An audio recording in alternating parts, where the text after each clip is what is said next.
성폭력 고소장 피감독자 간음죄 처벌 이끌어내려면 개인의 가치관을 무시한 채 일어나는 행위는 사소한 갈등에서 끝나지 않고 큰 분쟁으로 번지게 될 수 있기에 상당히 위험하다고 언급하였습니다.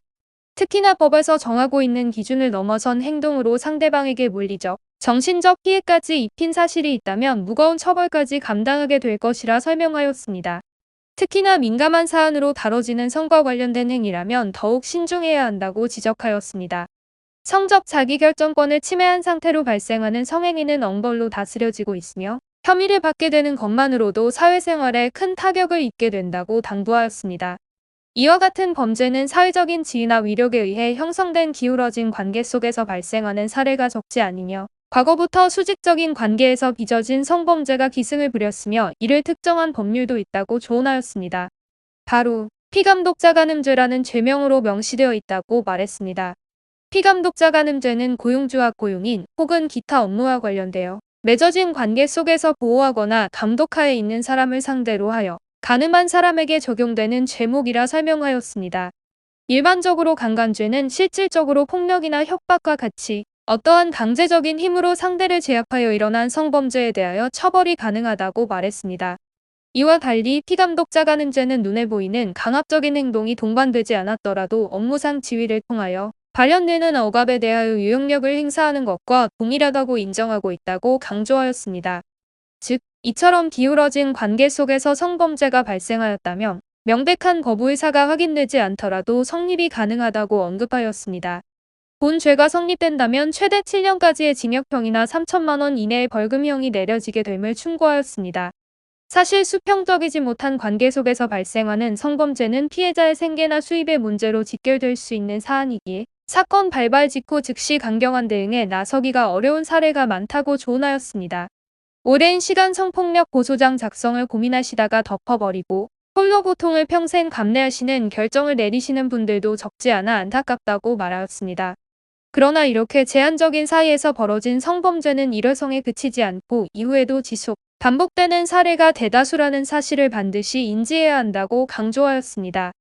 상대방이 어떠한 방어 태세도 갖추지 않음을 인지하였을 시에는 더욱 약한 대상이라고 여겨 가해자는 악독한 범행을 이어가게 된다고 지적하였습니다.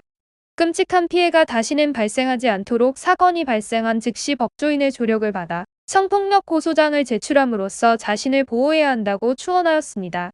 자신을 감독하는 입장에 있는 가해자에게 성범죄 피해를 당한 경우 사건 당시 거부 의사를 강하게 하지 못하는 경우가 많은 것이 사실이라 설명하였는데요.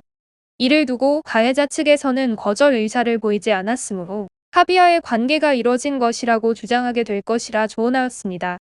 이 부분에 대하여 재판부가 그대로 인정하지 않도록 하기 위해서는 자신이 처한 환경과 관계를 구체적이고도 논리적으로 입증하는 과정이 반드시 동반되어야 함을 강조하였습니다. 재판부를 납득시킬 정도로 근거 자료를 확보하고 이를 토대로 하는 설득력을 갖춘 변론을 준비하는 과정은 법조인의 조력 없이는 힘들다고 당부하였습니다. 또한 성범죄는 일관적이고도 구체적인 피해자의 진술이 핵심인 만큼 성폭력 고소장 준비 과정부터 법률 대리인의 자문을 토대로 이뤄져야 함을 거듭 언급하였습니다. 실제 사례를 통하여 자세히 살펴보도록 하겠습니다. 대학교에 재학 중인 의뢰인 F씨는 대학 생활에 최선을 다하였으며 이후 취업에도 도움을 받기 위하여 담당 교수의 잔심부름도 담당하며 노력했다고 하는데요. 담당 교수인 W씨는 점점 F씨를 자신의 연구실로 부르는 일이 많아졌고 F씨는 무리한 요구가 없었기에 연락을 받으면 즉각 W씨를 찾아갔다고 하였죠. 그러나 어느 날부터 W씨가 F씨의 신체를 접촉하는 일이 발생하였고 F씨는 기분이 나빴으나 졸업이 얼마 남지 않은 상황이었기에 미래를 생각하여 참고 견뎌보기로 마음먹었다고 합니다. 그러던 어느 날 W씨는 중요하게 상의할 일이 생겼다며 F씨를 학교 내 연구실이 아닌 자신의 집으로 불렀고 그를 찾아간 F씨를 상대로 강간을 하였다고 합니다. 이후 그날 성관계가 담긴 모습이 담긴 영상과 녹음본이 있으며 이 내용을 유포하겠다고 협박하며 F씨에게 1억 원을 요구했다고 합니다. 이에 F씨는 성폭력 고소장 작성을 다짐하게 되었고 작성 전 법조인의 도움을 받기 위하여 여러 로펌을 방문한 뒤 법무법인 AL 측으로 사건을 의뢰하였습니다.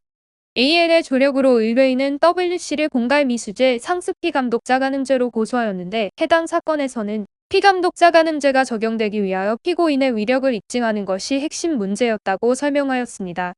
AL 변호사는 피의자가 대학 교수이고 피해자 F씨는 그의 담당 교수라는 점을 포착하여 반항이 어려운 위력이 존재하였음을 소명하였습니다. 또한 해당 주장을 뒷받침하는 근거를 효과적으로 수집, 제출함으로써 해당 사건이 기소 의견으로 검찰에 송치되었습니다. 적극적으로 거절 의사를 표하지 못한 경우에는 그 이유에 대하여 명확한 근거와 함께 논리적으로 주장하는 과정이 상당히 중요하다고 강조하였습니다. 위력에 의하여 발생한 범행이라는 점을 입증하지 못할 시에는 불기소로 재판으로 이어지지 못하기도 한다고 조언하였습니다. 매우 예민한 사안이기에 성폭력 고소장을 작성하는 과정에서부터 적절한 근거와 변론이 바탕되지 않는다면 기소도 이뤄지지 못하기도 한다고 당부하였습니다. 그렇기에 사건 초기 시점부터 전문 변호사의 조력을 받아서 신중하게 대응에 나서야 한다고 충고하였습니다. 각자가 처한 사안에 따라서 성립될 수 있는 구체적인 제목이 달라질 뿐더러 자신에게 유리한 전략도 차이가 있을 수밖에 없다고 간언하였습니다. 먼저는 자신의 상황에 대하여 법조인에게 자문을 구한 뒤 충분한 양의 입증 자료를 확보하는 등 철저한 준비 후에 법적 대응에 나서야 함을 강조하였습니다.